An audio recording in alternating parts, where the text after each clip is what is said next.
অঁ TUCC Trade Union Coordination Center, one of the central trade union recognized by Ministry of Labour and Employment, Government of India. অসমৰ TUCCৰ অন্তৰ্ভুক্ত union, ইয়াৰ সদস্য আৰু সমৰ্থকসকলৰ প্ৰতি TUCCৰ আহ্বান। বন্ধুসকল, আপোনালোকে জানে যে আমাৰ দেশত যোৱা সময়ছোৱাত BJP নেতৃত্বাধীন NDA চৰকাৰে কিদৰে দেশখনক গভীৰ সংকটৰ পৰা সংকটৰ ফালে লৈ গৈছে। সকলো দিশতে আৰ্থিক, ৰাজনৈতিক, যাতায়াত, শিক্ষা, চিকিৎসা সকলো দিশতে আমাৰ দেশখন গভীৰ সংকটৰ আৱৰ্তত সোমাই পৰিছে।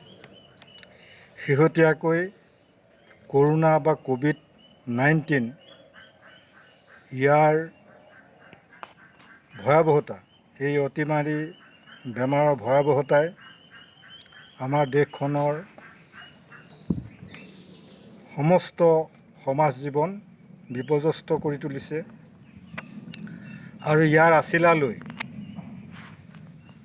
BJP নেতৃত্বাধীন কেন্দ্ৰীয় চৰকাৰে কেতবোৰ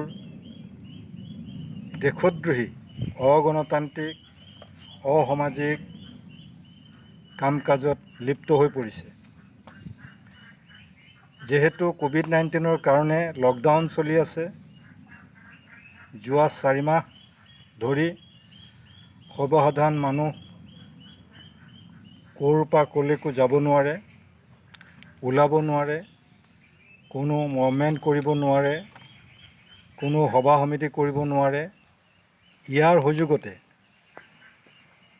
প্ৰধানমন্ত্ৰীয়ে নিজৰ বিলাস ভ্ৰমণৰ কাৰণে 8,000 কোটিকৈ 216,000 কোটি দি বিলাসী ফ্লাইট আনিছে। তাৰ বাহিৰে আমাৰ অসমৰ প্ৰায় 50টা তেল খাত বিদেশী অনভিজ্ঞ কোম্পানীক বিক্ৰী কৰি দিছে। তাৰ বাহিৰেও বৰ্তমান আমাৰ এই 160 বছৰ 1857 চনত গঢ়ি উঠা ৰেল আমাৰ ভাৰতবৰ্ষৰ শ্ৰমিক শ্ৰেণীৰ তেজ মঙহৰ দ্বাৰা, ঘামৰ দ্বাৰা গঢ়ি উঠা আমাৰ যি ৰেল, আৰু এই ৰেল হৈছে পৃথিৱীৰ ভিতৰত আটাইতকৈ ডাঙৰ এটা নেটৱৰ্ক, যিটো পৃথিৱীৰ ক'তোৱে এতিয়াও গঢ়ি উঠা নাই। এনেকুৱা এটা সম্পদ, যিটোৰ কাৰণে আজি আমি গোটেই দেশত এটা বেলেঞ্চিঙত বসবাস কৰিব পাৰোঁ। শিক্ষা, চিকিৎসা, বিভিন্ন ধৰণৰ যাতায়াতৰ কাৰণে আমি সুবিধা কৰিব পাৰোঁ। এনেধৰণৰ এটা সুলভ যাতায়াত ব্যৱস্থাক জনসাধাৰণৰ ওপৰত মাধমাৰ সুদাই বিদেশী কোম্পানীক 151খন ৰেল আৰু তাৰ লাইন সহ বিক্ৰী কৰি দিবৰ কাৰণে টেণ্ডাৰ কৰিছে। ইতিমধ্যে এই ট্ৰেইনৰ কাৰণে আফ্ৰিকা, অষ্ট্ৰেলিয়া, আমেৰিকা আদি দেশৰ প্ৰাইভেট কোম্পানীয়ে টেণ্ডাৰো দিছে। কিন্তু এইটো আমাৰ দেশৰ কাৰণে অতি ভয়াৱহ কথা, কাৰণ যিটো হ'লে আমি আজি আকৌ 100 বছৰ পিছলৈ যাব লাগিব। কাৰণ আমি এতিয়া তোৰ পৰা তলৈ যোৱাৰ কাৰণে আমাৰ সম্পূৰ্ণ বন্ধ হৈ যাব। কাৰণ প্ৰাইভেট কোম্পানীয়ে যি ধৰণৰ দাম, যি ধৰণৰ ছিষ্টেম কৰিব, সেইবোৰ ছিষ্টেমত আমাৰ ভাৰতীয় সাধাৰণ হালোৱা সজুৱাসকলে ফুৰা মেলা কৰা সম্ভৱ নহ'ব। সেইকাৰণে তাৰোপৰি আপোনালোকে জানে যে অদক্ষ কোম্পানীক তেল খাতবোৰ দি দিয়াৰ কাৰণে আজি বাগজানৰ ঘটনা ঘটিছে। বাগজানৰ ২৭ মে তাৰিখে যি তেলখাদত বাছ থৈ জুই জ্বলিল, আজিৰ তাৰিখলৈকে এইটো নিৰ্বাপন হোৱা নাই। তাৰ ৬,০০০তকৈ অধিক পৰিয়াল আজিও বসবাস কৰি আছে ৰিলিফ কেম্পত, কোনোবাই স্কুল ঘৰত, ক'ৰবাৰ গছ তলে বাঁহ তলে। এইবোৰ তেওঁলোকে বিজ্ঞানসন্মতভাৱে নকৰাৰ কাৰণে এনেকুৱা ঘটনা ঘটিছে। সেইকাৰণে আমি TUCCয়ে গোটেই ভাৰতজুৰি এই যে ৰে'লখন প্ৰাইভেট কৰিবলৈ বিচাৰিছে, বিক্ৰী কৰিবলৈ বিচাৰিছে, আৰু কামৰ সময়, আপোনালোকে জানে যে কামৰ সময়টো 1886 চনতেই আমেৰিকাৰ চিকাগো চহৰত যি শ্ৰমিক বিক্ষোভ হৈছিল 1886 চনত, তাৰ জৰিয়তে আজি মে' দিৱস পালন হয় 1 মে তাৰিখে গোটেই বিশ্বজুৰি। মে' দিৱসৰ মূল কথাটো হৈছে 8 ঘণ্টা কাম, 8 ঘণ্টা আমোদ প্ৰমোদ, 8 ঘণ্টা বিশ্ৰাম। কিন্তু এইটো ভংগ কৰি অগণতান্ত্ৰিকভাৱে আৰু আন্দোলন কৰিব নোৱাৰা সময়তে এই কৰোণা আছিলালৈ 12 ঘণ্টা কাম কৰাৰ কাৰণে সিদ্ধান্ত কৰিছে। ইতিমধ্যে 3খন ৰাজ্যত চালু হৈছে, গুজৰাট, মধ্যপ্ৰদেশ আৰু উত্তৰ প্ৰদেশত। তাৰ বাবে পৰ্যায়ক্ৰমে আমাৰ গোটেইবোৰ ৰাজ্যতে এইটো লাগু হ'ব। আচলতে 12 ঘণ্টা কাম কৰাটো এটা মনুষ্য জীৱৰ কাৰণে, মানৱ দেহৰ কাৰণে কোনো কাৰণতে সম্ভৱ নহয়। কাৰণ এজন মানুহৰ কামটোতো ঘৰৰ ওচৰতে নাথাকে। তেওঁ যদি 10 মাইল আঁতৰত কাম কৰিবলৈ যায় ৰাতিপুৱা 6টাত, তে ঘৰৰ পৰা 4টা বজাতে ওলাব লাগিব, আৰু 6টা বজালৈকে ডিউটি শেষ কৰি তেওঁ ঘূৰি আহোঁতে আকৌ ৰাতি 8টা বাজিব। এই সময়ছোৱাত তেওঁ খোৱা বোৱা, জিৰণি কেনেকৈ আহিব, আন্ধাৰ হ'লে তেওঁ কি নিৰাপত্তাৰে ঘৰ আহি পাব, এইবিলাক ডাঙৰ সমস্যা। সেইকাৰণে আমি TUCCয়ে এমাহজোৰা কেম্পেইন, পোষ্টকাৰ্ডত মাননীয় প্ৰাইম মিনিষ্টাৰ প্ৰধানমন্ত্ৰী নৰেন্দ্ৰ মোদীলৈ 9 আগষ্টৰ পৰা, 9 আগষ্ট হৈছে আগষ্ট ক্ৰান্তি বিপ্লৱ। 1942 চনত যি quit India movement, quit India প্ৰস্তাৱ নেতাজী সুভাষ চন্দ্ৰই গ্ৰহণ কৰিছিল, এইটো প্ৰস্তাৱৰ পিছতেই ভাৰতবৰ্ষ স্বাধীন হৈছিল। এওঁলোকে যিমান নক'লেও আচল স্বাধীনতাৰ হেৰিটো আৰম্ভ হৈছিল 9 আগষ্ট ক্ৰান্তি বিপ্লৱৰ জৰিয়তে। সেইকাৰণে আগষ্ট ক্ৰান্তি বিপ্লৱৰ দিনাখনৰ পৰাই 8 ছেপ্টেম্বৰ 2020 এমাহজোৰা আমি প্ৰগ্ৰাম এটা, কেম্পেইন প্ৰগ্ৰাম বা সেই ৰে'ল বিক্ৰী কৰা 12 ঘণ্টা কামৰ বিৰুদ্ধে প্ৰতিবাদ এটা কৰিব বিচাৰিছোঁ। সেইকাৰণে আমি তলৰ দাবীবিলাক ঠিক কৰিছোঁ। এই চিঠিখন যিখন লিখিছোঁ, এইখন চিঠি অসমীয়াতো কৰি দিব পাৰিব, কিন্তু যিহেতু আমি পোষ্টকাৰ্ড কেম্পেইন কৰিম, পোষ্টকাৰ্ডখন যিহেতু তেনেই সৰু, সেইকাৰণে অসমীয়াত লিখিলে এইখন গোটেই কথাখিনি নাযাব। সেইকাৰণে আমি ঠিক কৰিছোঁ যে ইংৰাজীতেই দিয়া হওক, তাত DTP কৰি এই পোষ্টকাৰ্ডখনৰ বেক চাইডে এই দাবীখিনি গোটেইখিনি দিব, আৰু বাকীখিনি নিজৰ নাম ঠিকনা এই পোষ্টকাৰ্ডৰ বাওঁ চাইডে দিব, আৰু সোঁ চাইডে পোষ্টকাৰ্ডখনৰ সিপিঠিত প্ৰধানমন্ত্ৰীৰ ঠিকনাটো লিখি দিব। আমি লিখিছোঁ, ডিয়েৰ PM শ্ৰী মোদীজী, অৰ্থাৎ মৰমৰ মাননীয় শ্ৰী মোদীজী, প্ৰধানমন্ত্ৰী Modiji, TUCC oppose anti-worker policy of Government of India and want revival of the following policy decision immediately. আমি কৈছোঁ যে মাননীয় মোদীজী, আমি TUCCয়ে এই যে শ্ৰমিক বিৰোধী নীতি পলিচি ভাৰত চৰকাৰে লৈছে, এইটো আমি বিচাৰিছোঁ ৰিভাইভেল কৰক, এইটো নতুনকৈ আকৌ ভাবক কৰক, ফল'য়িং পলিচি ডিচিশ্যন ইমিডিয়েটলি, তৎকালীনভাৱে এইটো সলনি কৰক, কাৰণ এই সিদ্ধান্তটো নচলিব সৰ্বসাধাৰণৰ কাৰণে। তাত এক নম্বৰত আমি কৈছোঁ, corporatisation of ordnance factory under MOD। Ordnance ফেক্টৰীবিলাক হৈছে, অৰ্ডিনেন্স ফেক্টৰী মানে হৈছে কি, এখন দেশৰ যুদ্ধ বা দেশৰ প্ৰতিৰক্ষাৰ কাৰণে যিবোৰ বস্তুৰ প্ৰয়োজন হয়, অস্ত্ৰ শস্ত্ৰ, গাড়ী মটৰ, বন্দুক বাৰুদ, তেওঁলোকৰ সৈনিকসকলে পিন্ধাৰ কাৰণে কাপোৰ কানি, এই বিভিন্ন ধৰণৰ ফেক্টৰী আছে। এইবোৰ ফেক্টৰীত প্ৰায় 300 ফেক্টৰী আছে আমাৰ ইণ্ডিয়াত। তাত প্ৰায় কমেও আপোনাৰ 30 লাখ শ্ৰমিকে কাম কৰে। তাত আমাৰো ইউনিয়ন আছে এই ফেক্টৰীবিলাকত। এতিয়া এই ফেক্টৰীবোৰ তেওঁ কৰ্পৰেটাইজেশ্যন কৰিবলৈ বিচাৰিছে। এই যে কৰ্পৰেশ্যন আছে, পুঁজিপতিসকলৰ যিবোৰ হেৰি আছে, এইসকলক এইটো দি দিব বিচাৰিছে, প্ৰাইভেটাইজেশ্যন কৰিব বিচাৰিছে।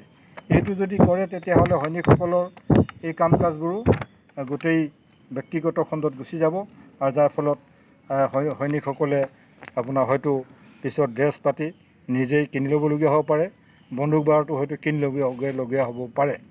সেইকাৰণে আমি এইটো বন্ধ কৰিবলৈ কৈছোঁ। এইটো কৰিব নোৱাৰিব, কাৰণ কৰ্পৰেটাইজেশ্যন কৰিব নোৱাৰিব, প্ৰাইভেটাইজেশ্যন কৰিব নোৱাৰিব। 2 নম্বৰত আমি কৈছোঁ, নম্বৰ দি যাব নালাগে, আমি ষ্টাৰ দিছোঁ, privatisation of railways and it's ছাবচিডাৰিজ। ৰেলখন সম্পূৰ্ণ ব্যক্তিগতকৰণ কৰিবলৈ বিচাৰিছে, আৰু তাৰ ছাবচিডাৰীবিলাক ৰেলৰ আনুষংগিক আৰু বহুত আছে। যেনে ৰেলৰ কেইবা লক্ষ বিঘা মাটি আছে ৰেলৰ কিনাৰে কিনাৰে। বহুত জেগাত ৰেলৱে বিল আছে, বহুত ডাঙৰ ডাঙৰ বিল আছে, যিবিলাক ৰেলৱে ডাক কৰি পেলাই পইচা পায়। আৰু আনুষংগিক ভালেমান ৰেলৱে বস্তু আছে, ছাবচিডাৰীত আছে। সেই গোটেইবিলাকে তেওঁলোকে প্ৰাইভেট কৰিবৰ কাৰণে 151খন ট্ৰেইন আৰু তাৰ লাইন বিক্ৰী কৰাৰ কাৰণে ইতিমধ্যে টেণ্ডাৰ কৰিছে। আমি এইটো তৎক্ষণাত বন্ধ কৰিবৰ কাৰণে দাবী জনাইছোঁ। 3 নম্বৰ ষ্টাৰ, আমি ষ্টাৰ মাৰ্ক দিছোঁ, নম্বৰ হিচাপে নহয়। 3 নম্বৰত আহিছে কমাৰ্চিয়েলাইজেশ্যন অফ কোল ব্লকছ ফৰ কৰ্পৰেটছ। কি কৰিছে, বিজনেছ খণ্ড এই কমাৰ্চিয়েলাইজেশ্যন কৰিবলৈ বিচাৰিছে। কয়লা খণ্ড, কয়লা আমাৰ ভাৰতবৰ্ষৰ দেশৰ মাটিৰ তলত থকা এটা ডাঙৰ সম্পদ, যিটোৰ পৰা আপোনাৰ আজি আমাৰ ডাঙৰ ডাঙৰ ইণ্ডাষ্ট্ৰীবিলাক চলে। আগতে ৰেলো চলিছিল, এতিয়া ডাঙৰ ডাঙৰ ফেক্টৰীবিলাক চলিছে, ইণ্ডাষ্ট্ৰী চলিছে। এই বস্তুটো যদি প্ৰাইভেটৰ হাতলৈ যায়, তেতিয়াহ'লে তেওঁলোকে যিমান দাম কৰিব, তেতিয়া আমাৰ এই যি কল কাৰখানা এতিয়া চলি আছে, এই কল কাৰখানা চলাত অসুবিধা হ'ব। আনকি কল কাৰখানাত বেছি দাম দি এইবোৰ কয়লা কিনি পেলাই যিহেতু কৰ্পৰেটসকলে কৰিব, তেতিয়া প্ৰতিটো বস্তুৰ দামেই বাঢ়ি যাব। ধৰি লওক এটা ইঞ্জিন, আপুনি মটৰ ইঞ্জিন এটা যদি এতিয়া কিনিছে এখন ট্ৰেক্টৰ 4 লাখ বা 5 লাখ টকা দি বা 10 লাখ টকা দি, তেতিয়া হয়তো আপোনাৰ 20 লাখ 25 লাখ দিব লাগিব। গোটেই লাভবোৰ কৰ্পৰেট গোষ্ঠীয়ে ল'ব। সেইকাৰণে আমি এইটো কমাৰ্চিয়েলাইজেশ্যন, কোল ছেক্টৰটো কমাৰ্চিয়েল কৰাটো বন্ধ কৰিবৰ কাৰণে দাবী কৰিছোঁ। তাৰপিছত 4 নম্বৰত আমি কথা কৈছোঁ strategic disinvestment and sale of PSUs of the nations. Strategic, তেওঁলোকে এটা এনেকুৱা ষ্ট্ৰেটেজিক লৈছে, কৌশল লৈছে, মনোভাৱ লৈছে, সিদ্ধান্ত লৈছে যে যিবিলাক PSUs, পাব্লিক ছাৰ্ভিচ ইউনিট, যিবোৰ জনসাধাৰণৰ কাৰণে সেৱা কৰা আছে, এই চৰকাৰটো সেৱামূলক চৰকাৰ, গণতান্ত্ৰিক চৰকাৰ। কাৰণ মোদীও এটা সাধাৰণ মানুহ আছিল, মানুহে ভোট দিয়াৰ কাৰণে সি আজি প্ৰধানমন্ত্ৰী হৈছে। কিন্তু যিটো সাধাৰণ মানুহৰ কাৰণে যিবোৰ পাব্লিক ছেক্টৰ ইউনিট আছে,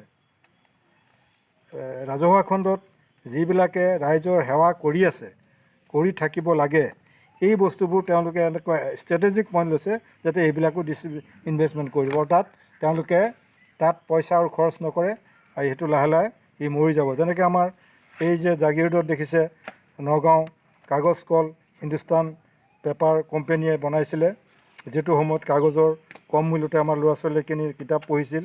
এতিয়া এই কাগজ কলটো বন্ধ হৈ গ'ল। এই হেৰিৰ কাছাৰত আছে, পানীসাগৰত যিটো বিৰাট কাগজ কল, ইয়াৰ সমানেই আমাৰ জাগিৰোডৰ সমানেই, এইটো আজি বন্ধ হৈ আছে 10 বছৰ ধৰি। এইটো খুলিবলৈ তেওঁলোকে চেষ্টা কৰা নাই, ডিছইনভেষ্টমেণ্ট কৰিবলৈ বিচাৰিছে। আৰু যিমানবোৰ আমাৰ পাব্লিক ছেক্টৰ ইউনিট আছে, এইবোৰক ডিছইনভেষ্টমেণ্ট, মানে টকা পইচা আৰু খৰচ নকৰে। কাৰণ আপুনি যদি ল'ৰা ছোৱালী আপোনাৰ আছে, ল'ৰা ছোৱালীটো যদি বেমাৰ পৰি যায়, আপুনি চিকিৎসা কৰিব লাগিব। তাৰ কাৰণে লাখ টকা খৰচ হ'লেও আপুনি চিকিৎসা কৰি আপোনাৰ ল'ৰাটো বা ছোৱালীজনীক আপুনি বচাবই লাগিব। যিহেতু ৰাষ্ট্ৰ আমাৰ আহিব পায়, ৰাষ্ট্ৰৰ এই উদ্যোগবিলাক তেওঁলোকৰ ল'ৰা ছোৱালী হিচাপে যেতিয়া এইবোৰ বেমাৰী হৈ যায়, ইলাষ্ট্ৰেশ্যন হৈ যায়, এইবিলাকক তেতিয়া চিকিৎসা কৰিব লাগিব, তাৰ কাৰণে ইনভেষ্ট কৰিব লাগিব পইচা, কাৰণ ল'ৰা ছোৱালীটোতো আৰু মৰিবলৈ দিব নোৱাৰিব। ঠিক এইটো ল'ৰা ছোৱালী আমাৰ, এইটোক ডিছইনভেষ্টমেণ্ট কৰি পইচা খৰচেই নকৰে, তেওঁ বেমাৰ হৈ গ'ল, কল কাৰখানা, এনে কাগজ কল আৰু বহুত কাৰখানা আছে যিবিলাক বেমাৰী হৈ গৈছে তেওঁলোকৰ ভুল নীতিৰ কাৰণে, আৰু সেইবোৰ এতিয়া ডিছইনভেষ্টমেণ্ট কৰিবলৈ বিচাৰিছে যে তেওঁলোকে তাত আৰু টকা খৰচ নকৰে, এইবোৰ তেওঁলোকে হেৰি কৰিব। আমি এই টোটেল বস্তুটো বন্ধ কৰিবৰ কাৰণে মোদীক আহ্বান জনাইছোঁ, আৰু আশা কৰিছোঁ মোদীক চবেই এখন চিঠি দি পোষ্টকাৰ্ড দি, আমি পোষ্টকাৰ্ডত কি লিখা আছে এইখিনি লিখিব লাগিব, এইখিনি পঠাবৰ কাৰণে হেৰি কৰিছোঁ। অৱশ্যে হোৱাটছএপত এইবোৰ দিয়া হৈছে। তাৰপিছত আমি দাবী কৰিছোঁ এতিয়া, we earnestly demand to you, আমি খুব আগ্ৰহেৰে খুব কাতৰভাৱে আপোনাৰ দাবী কৰিছোঁ টু ইউ, এক financial support to migrant workers, forest workers, unorganised workers, best workers, vendors, অৰ্থাৎ আমি আৰ্থিকভাৱে সহায় কৰিবলৈ কৈছোঁ। মাইগ্ৰেণ্ট ৱৰ্কাৰ্ছ, অৰ্থাৎ মাইগ্ৰেণ্ট ৱৰ্কাৰ্ছ এইসকল হৈছে যিসকলে আমাৰ ৰাজ্যখনৰ পৰা বাহিৰত গৈ কাম কৰি আছিল। এই লকডাউনৰ কাৰণে, ক'ভিড-19ৰ কাৰণে তেওঁলোকৰ এই বাহিৰৰ কামবিলাক চব বন্ধ হৈ গ'ল। তাৰ মালিকসকলে, তাৰ কোম্পানী মালিকসকলে তেওঁলোকক ঘূৰাই পঠাই দিলে। এতিয়া অসমত তেনেকুৱা প্ৰায় 25 লাখ মানুহ আছে যিসকলে বাহিৰত গৈ কাম কৰিছিল, আৰু এই বাহিৰত গৈ যিসকলে কাম কৰিছিল এইসকলৰ প্ৰতিমাহে 5,000, 4,000, 2,000, 3,000 তেওঁলোকৰ মাক বাপেকৰ কাৰণে পঠাইছিল, তেওঁলোকৰ ঘৰলৈ পঠাইছিল, পৰিয়ালৰ কাৰণে। সেইবিলাকে আমাৰ ইয়াত বহুতে টিংপাত কিনিছিল, লোহা কিনিছিল, ৰড কিনিছিল, চিমেণ্ট কিনিছিল, বিভিন্ন কাপোৰ কানি কিনিছিল, বিভিন্ন ইণ্ডাষ্ট্ৰিয়েল প্ৰডাকশ্যনবিলাক কিনিছিল ঘৰখন শুৱনিৰ কাৰণে। সেইকাৰণে আমাৰ ইয়াত বিভিন্ন দোকান পোহাৰবিলাক চলি আছিল। কিন্তু যিহেতু তেওঁলোক এতিয়া আহি গ'ল, তেওঁলোকে যিহেতু এতিয়া কাম নাই, তেওঁলোকে এতিয়া ঘৰৰ উন্নতি কৰাটো বাদেই দিয়া, তেওঁলোকে এতিয়া নিজে খাবৰ কাৰণে হাহাকাৰ লাগিছে। মাইগ্ৰেণ্ট ৱৰ্কাৰ অৰ্থাৎ প্ৰব্ৰজিত শ্ৰমিক, তেওঁলোক গৈছিলে অসমৰ পৰা বাহিৰলৈ, এতিয়া ঘূৰি আহিছে। এই প্ৰব্ৰজিত শ্ৰমিকসকলক আমি প্ৰতিমাহে তেওঁলোকক 5,000 টকাকৈ সাহাৰ্য দিবৰ কাৰণে দাবী কৰিছিলোঁ আগতে, আৰু সেইটো এতিয়াও দাবী ৰাখিছোঁ যে তেওঁলোকক ফাইনেন্সিয়েল ছাপোৰ্ট দিব লাগে। ফৰেষ্ট ৱৰ্কাৰ, যিসকল জংঘলত কাম কৰা মানুহ আছিল, তেওঁলোকক দিব লাগে। আনঅৰ্গেনাইজড ৱৰ্কাৰ, যেনে আমাৰ মিস্ত্ৰী আছে, বিভিন্ন মানুহৰ ঘৰত কাম কৰা, হাজিৰা কৰা মানুহ আছে, সেইসকলক সাহাৰ্য দিব লাগে। বেষ্ট ৱৰ্কাৰসকলক সাহাৰ্য দিব লাগে। আৰু ভেণ্ডৰ, যিসকলে ক'ৰবাত কিবা কিবি বিক্ৰী কৰিছিল, এতিয়া বিক্ৰী কৰিবলৈ যাব নোৱাৰা হ'ল, এই কৰ্মীসকলক সাহাৰ্য দিবলৈ আমি দাবী কৰিছোঁ ইমিডিয়েটলি। তাৰপিছত introduction of OPS in place of NPS, এই যিটো OPS অৰ্ডিনাৰী পিপুল ছাৰ্ভিচ, এইটো আমি NPSৰ ঠাইত OPS কৰাৰ কাৰণে দাবী কৰিছোঁ, যাতে অৰ্ডিনাৰী মানে সাধাৰণ মানুহসকলে যাতে ইয়াৰ সুবিধাটো ল'ব পাৰে। 3 নম্বৰত universal social security to all unorganised workers, সকলোকে সামাজিক নিৰাপত্তা দিব লাগে, কাৰণ সমাজত জীয়াই থাকিবৰ কাৰণে তেওঁলোকে সামাজিকভাৱে যাতে ছিকিউৰিটি পায়, নিৰাপত্তা পায়, এইটো কাৰণে আনঅৰ্গেনাইজ অসংগঠিত খণ্ড শ্ৰমিক এইসকলক আপোনাৰ হেৰি কৰিবৰ কাৰণে আমি দাবী কৰিছোঁ। Direction to stop dilution of labour laws by state, এই ডিৰেকশ্যন দিবলৈ কৈছোঁ টু ষ্টপ ডাইলুশ্যন। এই যে লেবাৰ ল'খন 24 ঘণ্টাৰ ভিতৰত 8 ঘণ্টা কাম কৰাৰ কথা যিটো আছিল, এতিয়া তেওঁলোকে 12 ঘণ্টা কৰিছে। এই 12 ঘণ্টা কাম কৰাটো আমি বন্ধ কৰিবলৈ দাবী কৰিছোঁ। এইটো নহ'ব, 8 ঘণ্টাই বাহাল ৰাখিব লাগিব। Scrap EIA 2020 to save environment, এতিয়া এনভাইৰনমেণ্ট ইম্পেক্ট এছেছমেণ্ট বুলি নতুনকৈ যিখন আইন কৰিছে, এই আইন কৰিব বিচাৰিছে, এইখন 11 আগষ্টৰ ভিতৰত প্ৰতিবাদ কৰিবলৈ কৈছে, নহ'লে এইখন পাছ হৈ যাব। এইখন আটাইতকৈ অগণতান্ত্ৰিক আইন। এইবোৰৰ জৰিয়তে আমাৰ যি ফৰেষ্ট আছে, আমাৰ যি বিভিন্ন তেল খাট থকা কিবা থকা জেগা আছে। ধৰি লওক আপোনাৰ মোৰ ঘৰটোৰ তলতো যদি কিবা কয়লা সোমাই আছে বা তেল সোমাই আছে বা অন্য কিবা পদাৰ্থ আছে, তেতিয়াহ'লে এইখন আইনৰ জৰিয়তে মই প্ৰতিবাদেই কৰিব নোৱাৰিম। আপুনি প্ৰতিবাদেই কৰিব নোৱাৰিব যে আপোনাৰ ঘৰটো খান্দি পেলাব। তাৰ কাৰণে কোনো আপুনি প্ৰতিবাদ কৰিব নোৱাৰে।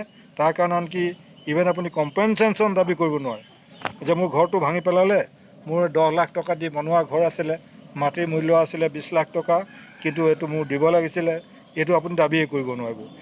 এই ধৰণৰ এখন অগণতান্ত্ৰিক আইন জাপি দিবলৈ বিচাৰিছে। এইটো আমি এবলিছ কৰিবলৈ কৈছোঁ, স্ক্ৰেপ উঠাই দিবলৈ কৈছোঁ যে এইখন নহয়। এনভাইৰনমেণ্ট ৰক্ষাৰ কাৰণে এইখন আইন নালাগে, কাৰণ এনভাইৰনমেণ্ট ৰক্ষাৰ কাৰণে আগতেই এক্সিষ্টিং বহুত আইন আছে, সেই আইন থাকিলেই হ'ব। এই নতুন আইনখন নালাগে, এইখন দৰকাৰ নাই। এইখিনি কথা দি প্ৰধানমন্ত্ৰীক 9 আগষ্টৰ পৰা 8 ছেপ্টেম্বৰলৈকে আমি কেম্পেইন, পোষ্টকাৰ্ড কেম্পেইন কৰিব বিচাৰিছোঁ। এইটোত আমাৰ যিমান সদস্য আছে, সমৰ্থক আছে আৰু কনচিয়াছ সচেতন নাগৰিক আছে, এই গোটেইবিলাকক আপোনালোকে মবিলাইজ কৰক।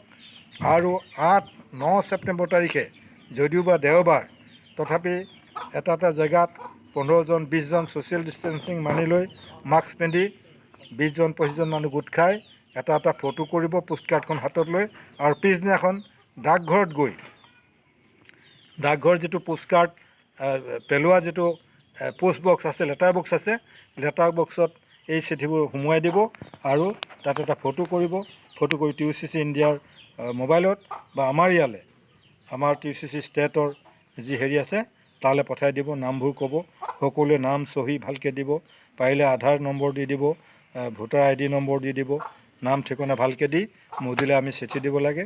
আমাৰ অসমৰ পৰা যদি আমি অন্ততঃ 1 লাখ চিঠি দিব পাৰোঁ, তেতিয়াহ'লে মোদীয়ে অন্ততঃ গম পাব যে অসমত ইমান ডাঙৰ শক্তিশালী TUCC আছে। আৰু TUCC অন্তৰ্ভুক্ত হৈছে হাতীফানী ইউনিয়ন, যাৰ 10,000 সদস্য আছে। এই 10,000 সদস্য সোনকালেই সাহাৰ্যখিনি দি দিব লাগে। আৰু এইটো ফাইল গোটেই প্ৰধানমন্ত্ৰী অফিচত আছে। প্ৰধানমন্ত্ৰী অফিচত আপোনাৰ ছেক্ৰেটেৰী লেভেলত এতিয়া এইটো দেখভাল কৰি আছে, চাই আছে ফাইলটো। গতিকে এইটো কাৰ্যকৰী কৰিবলৈ মোদীয়ে চিন্তা কৰিব, মোদীৰ যিবিলাক কৰ্মকৰ্তা আছে তেওঁলোকে চিন্তা কৰিব যে সোনকালেই এইটো কাৰ্যকৰী কৰিব লাগে। সেইকাৰণে আমাৰ প্ৰতিজন সদস্যই চহী কৰি, পুৰুষ মহিলা নিৰ্বিশেষে চহী কৰি এইটো আপোনাৰ প্ৰধানমন্ত্ৰীলৈ পঠাব লাগে। এইখিনিকে কৈ মই এই হেৰিটো কৰিছোঁ। জয় হিন্দ। TUCC long live.